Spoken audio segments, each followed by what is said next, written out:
Hey there, this is the conclusion of Chapter 2 in the Big Book. There is a solution, and our discussion of it. We started this last week in Part 1. If you haven't listened to that, it's about 25 minutes long. You can go check that out first, and we'll see you back here. Find more information at progressimperfection.com, and enjoy the show.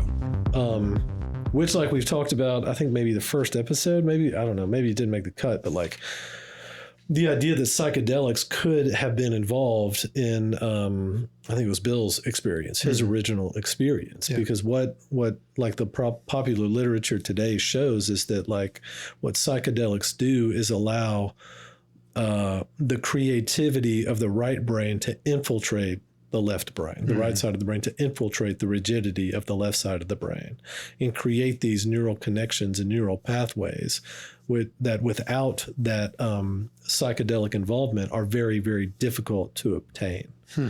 So it's just something to be thinking about, just something to throw out there that I think like when we encounter people that enter into the program, I think it's important that we are aware of like parts of this person's personality so that we can go about encouraging them in the correct way. Because I think that's what happened to this dude.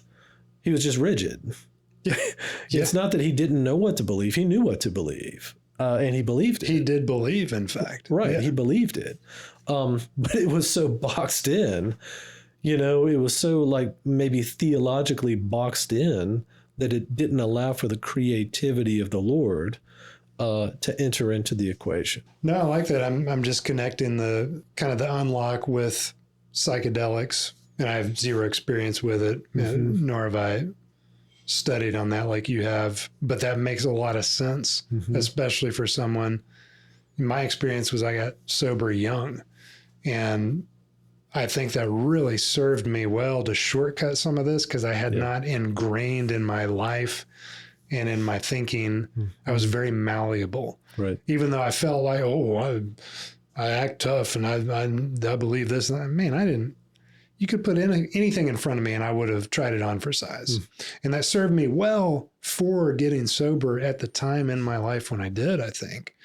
And I'm just connecting my story with what you described there as I had not built up a callousness to a degree where I was just continuing bullheaded along. It's like I got a couple chances and I relapsed once. I screwed up one of the times. But then when I came back around and had this other chance to enter into treatment, like did the full 9 yards, treatment, out of state, inpatient, outpatient, go get a job, go to AA and work, go through all the step work. I am just picturing my internal life. The spiritual life was almost dead, but I think there was a flicker throughout all of it that I had not stamped out.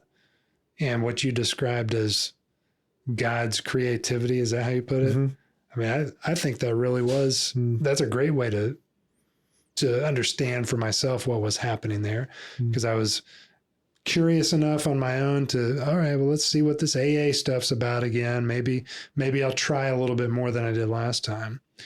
And I was fortunate to be around people with their heads screwed on straight, with some solid sobriety, not all of which I wanted to emulate, but all of which really fed into getting me on the proper path so that I could explore God again and reinvestigate these things that I'd been brought up in, but hadn't really, had never had a reason to get my hands dirty with.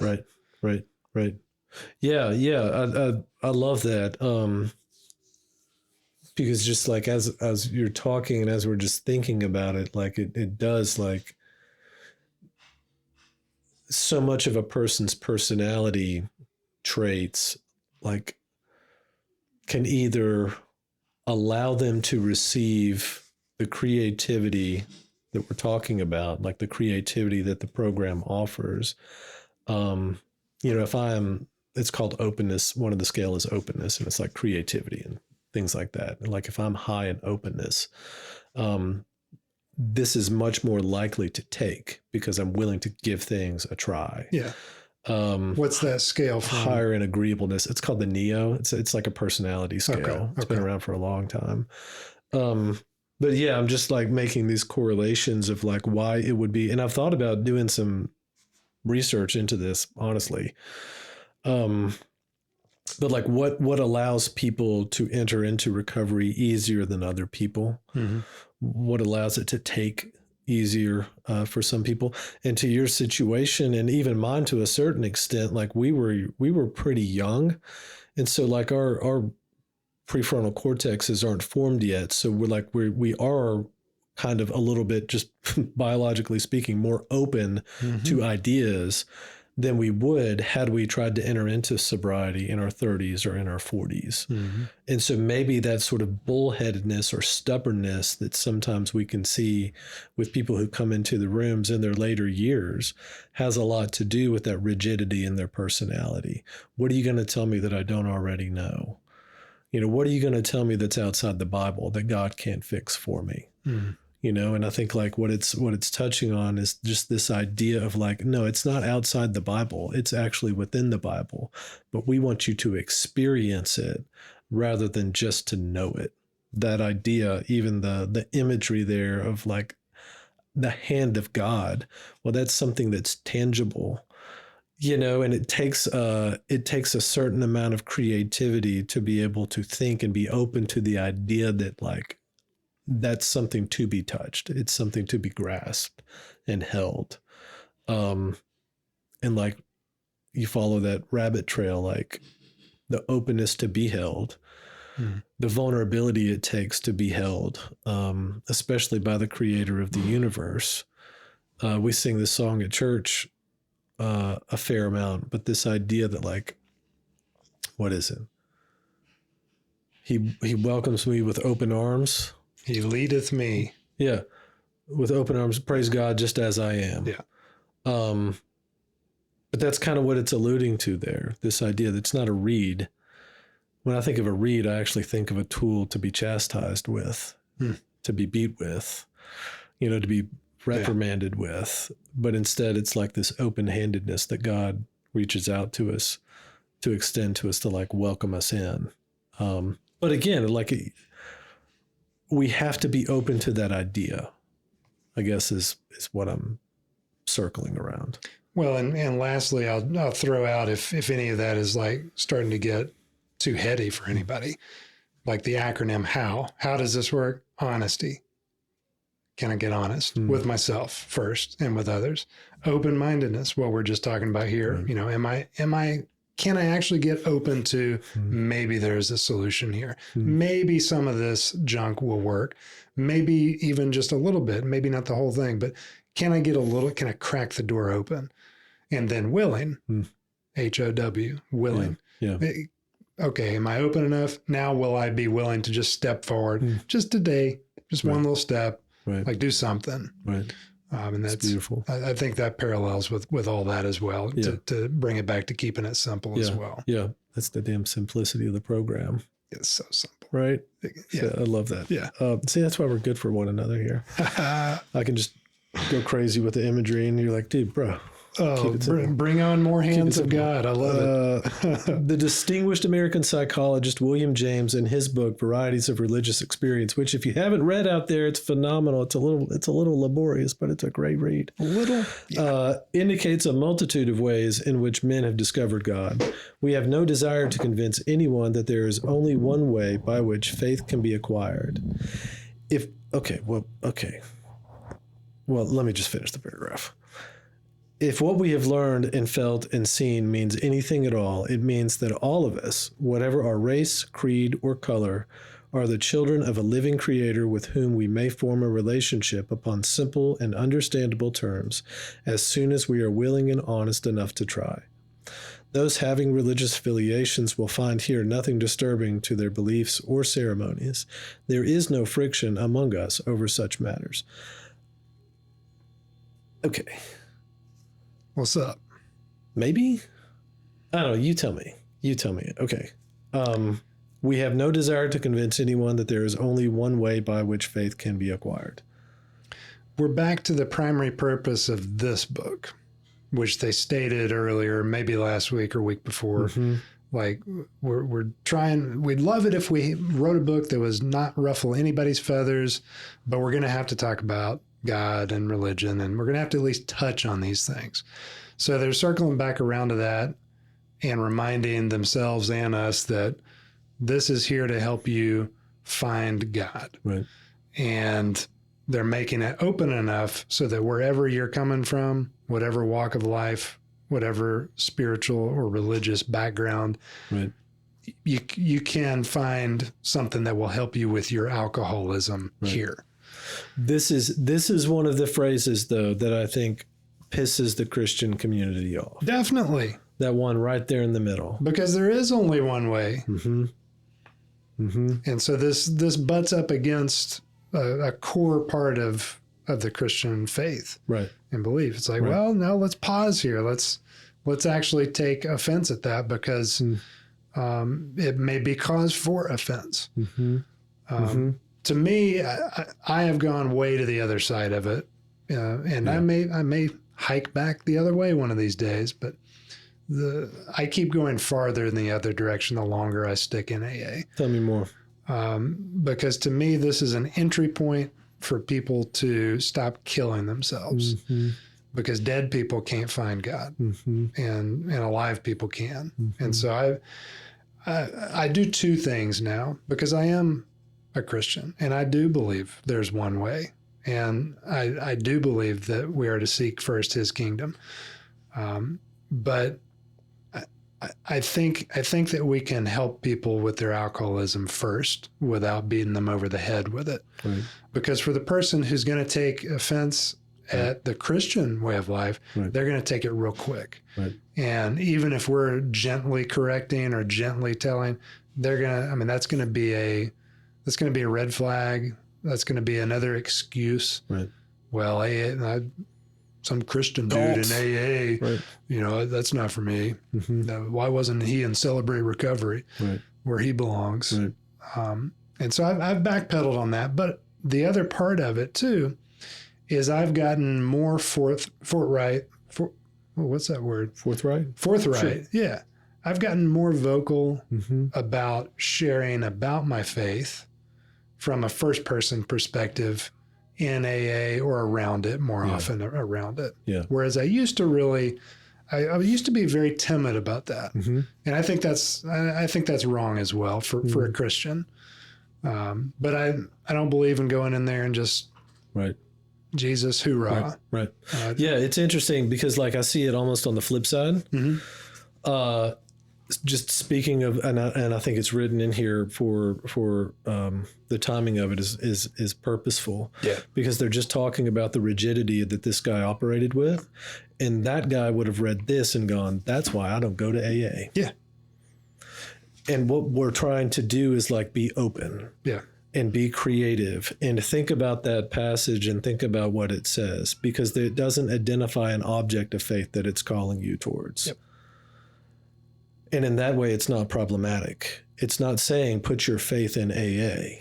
It's not saying put your faith in anything. Okay. It's saying just like, this is how we can acquire faith. Yep. Now, sure, if it came out and said, this is how we acquire faith in Jesus. Yeah, that'd be different. Totally different.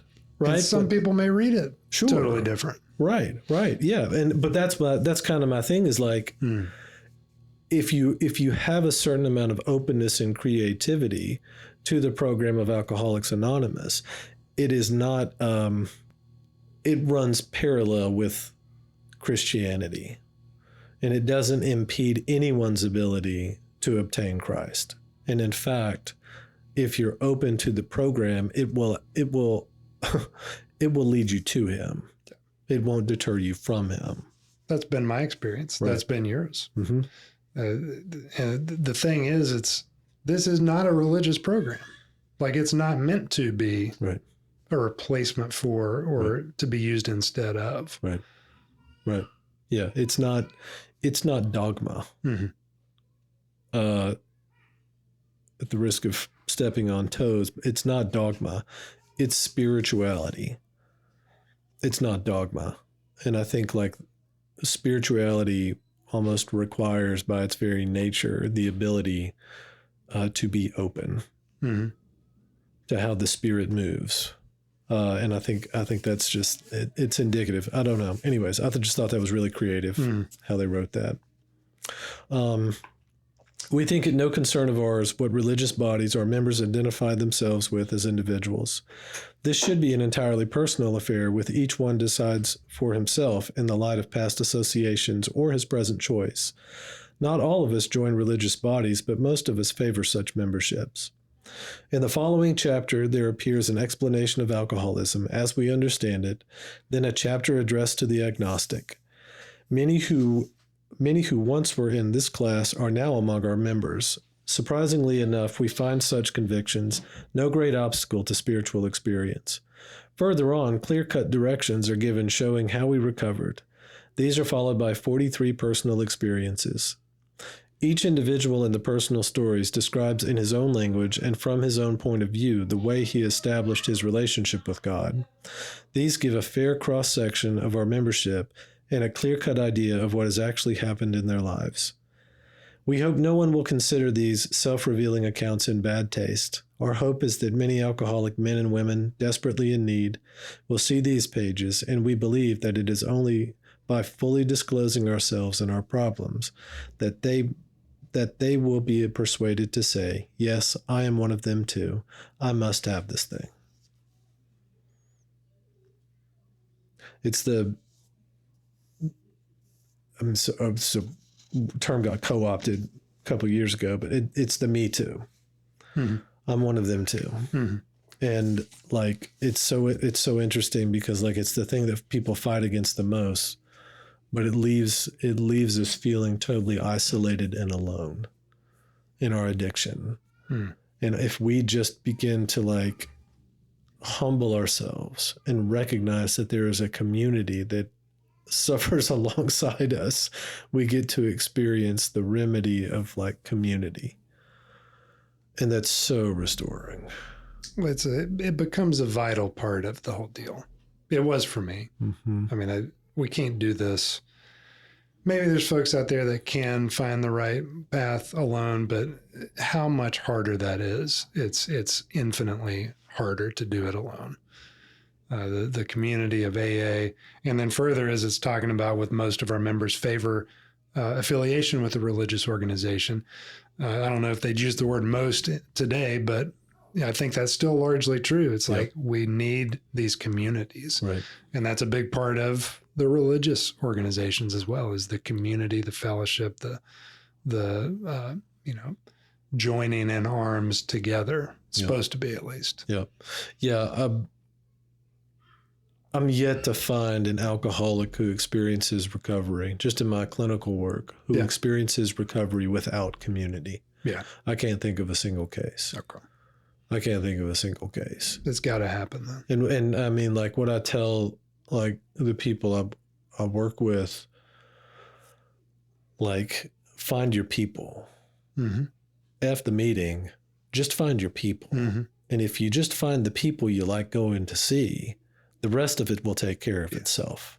And it just speaks to just the power of community and just that sense of belonging and not being alone. You know, and you can remember that. You go to meetings that are awesome. You go to some meetings that are just freaking terrible. You know, well, it's not because the meeting itself is terrible. It's just because we don't get along with the people. There's still people there. So obviously, like, those people get along great. You know, but then you go to this meeting and this one's fine. But then all of a sudden you land in this spot and it's like, whoa, these are my people. Oh, yeah. You know what I'm saying? And when you get to that point, it really is a breath of fresh air. Totally. Best meeting I ever went to. 4801 Club. 48. Back in Jacktown. You remember that? Yes. It was like a little freaking tiny little hut. Yes. Like building. And I think they had meetings when I went. It was like 6, 7, 8, 9, 10, 11, and 12. And like the best meetings were the 11 o'clock and the 12 o'clock because it was like pimps up in there. You know what I mean? But it was like gritty recovery. It was like no holds barred, gritty ass recovery. And you never know who the hell was going to be there. You didn't know who was going to lead the meeting. You didn't know what was going to happen. But if anybody out there even knows me, like, those were my people. Yeah. Oh, Like, I see that. I didn't know that either, but I can so see that. Oh, that was my favorite meeting. Like, I don't know. I experienced a couple of other meetings in the town. I was like, man, they're fine. You know, I go to this one. That's fine. Yeah. But if I really was like in a tough spot, it was like 4801. Yeah. Maybe and less raw. And it may be me and like two other crusty old dudes in there. Yeah. But we were getting down on recovery talk, you know, and it was just awesome. Those are my people, though. So shout out 4801 if you're still out there. That's awesome. Loved you. And that's what happened to me too. I didn't go to 4801, but I also didn't go to the popular clubhouse in town that all the other young kids and the people out of treatment. I mean, that's where everybody was, dude. That place was the worst. Yacht Club. That was just kidding. It was a great place. It was great. It was wonderful. A lot of people got good speaker meetings. Absolutely. Great place. But for years, like I showed up there, I was like, oh crap, if I got to do that, I'm screwed. It was like you were back at Farragut. It's like you're back in high school. It was. I was like, oh God, there's the cool kids. 13th grade, here we are. There's the dorks. Oh my God, where we go? But then I went over to Beagle Pack. Yeah. And I found, the old crew. That's where all the old timers were. And it was a noon meetings. It wasn't a night meeting. Yeah. And it was exactly what I needed. Yeah. And I hit the other ones around looking for, but I was willing to go looking for, maybe there's a place where I can actually feel like I fit in. That's right. And it takes doing some legwork. That's exactly right. You just got to go to. That's right. You know what I mean? You can't just go to one and they'll be like, it's not going to kill you to go to a meeting. No. Alcohol will kill you. No, totally. And it won't take long. You can canvas wherever you are. You can canvas the top 5 or 6. There's going to be a top 5 or 6 meetings. I just guarantee it wherever you are. For sure. Maybe a little more, maybe a little less. Yep. Just go to them all. But you'll find it. If you're willing to your point. I love the way you put it. Yeah. If you're willing to put in the legwork, you will find your people. And when you find your people, that meeting will be awesome. Yeah. And it'll be the difference between literally life and death, friendships or aloneness, recovery or kinda. Mm-hmm. And kinda it's not going to, what did it say? If you're as seriously alcoholic as we were, there's no middle of the road solution. That's right. I really do believe that. I agree. And I've waffled on that or whatever over the years, but man, unfortunately, I'm alcoholic. I qualify for this, and there's not a middle of the road. Right. So I gotta get all in, and I'm not gonna get all in with little old me. Right. Yeah, I'm not gonna have the motivation, the energy, the wherewithal. Right. So we need that community. Yep. All right, that's great, man. Boom. All right, until next time when we talk more about alcoholism. Yeah, if that wasn't enough. If that wasn't enough about alcoholism, there's more about alcoholism. Yeah, and I think it basically starts step 1. Yeah. The process of working through the steps. So, all right, always a pleasure, man. Likewise. If you're out there, give us some questions, comments, jokes, whatever. Peace. Deuces. Hey, thanks for listening. You can join us next week when we dive into Chapter 3, more about alcoholism. In the meantime, find more information at progressandperfection.com, where you can subscribe to the free daily newsletter.